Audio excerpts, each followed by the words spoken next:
Hey friends, you guys have asked for it, so let's get into making this Lazy Susan. So what they say, to the store, to Home Depot.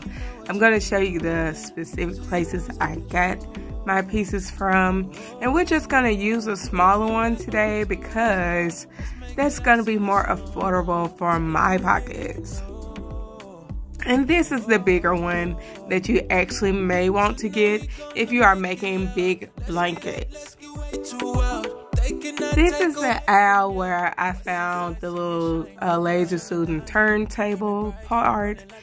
And it's kind of like in the little pocket area, like in little small compartments. This table is like 1 inch thick, so you want a screw that's going to be shorter than that. So we're going to get like a 3/4 inch in length screw, and I just did it on the back side where the sticker was. And you want to find your center. I've had issues with mine being off center, but I'm not particular about it right now. This is just for video purposes. You'll need to find your center though.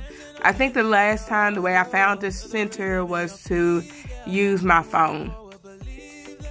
And so your side with the 4 holes should be touching the table, and I pre-drilled some holes so that if it gets moved, I already know where it's supposed to be at.